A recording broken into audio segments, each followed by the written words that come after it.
এক জনগোষ্ঠী তারা মাজারকে আক্রমণ করে মাজারকে ভাঙচুর করে দিয়েছে।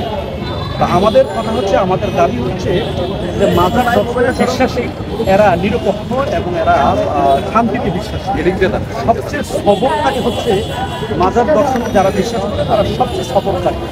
আল্লাহ সুবহানাহু ওয়া তাআলা কোরআন কারীমে বলেন, ইন্নাল্লাহা মা'আস সাবিরিন, যারা ধৈর্যশীল যারা সবরকারী তাদের সাথে কি আল্লাহ তাআলা কি করে থাকে। এই ব্যাপারে আল্লাহ তাআলা বলেছেন ইন্নাল্লাহা মা'আস সাবিরিন, ধৈর্যশীলের সাথে আল্লাহ থাকে।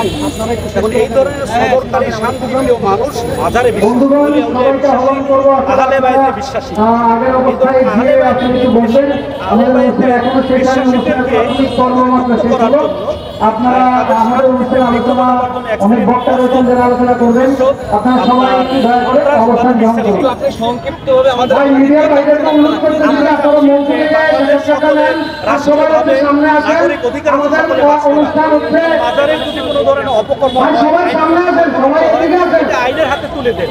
কিন্তু আইন হাতে তুলে নিয়ে আমাদের বাড়িঘর মাজার ভাঙচুর করবেন, এ থেকে আমরা সবাই এদিকে এসে বসেন, ঠিক আছে? নিরাপত্তার সাথে সবাই একটু এই পাশে এসে বসেন। আমরা মাজারের মর্যাদা রক্ষা হোক। আমাদের অনুষ্ঠানের আক্রান্ত কেন করছেন, আমাদেরকে আক্রমণ কেন করছেন? আমরা শান্তি চাই, আমরা শান্তিতে বিশ্বাসী, আমরা মানবতায় বিশ্বাসী। সকলে মিলেমিশে বাংলাদেশে ভাষা করছেন। এই সকল কাজ থেকে আপনারা, আমার নাম আনিসুর রহমান।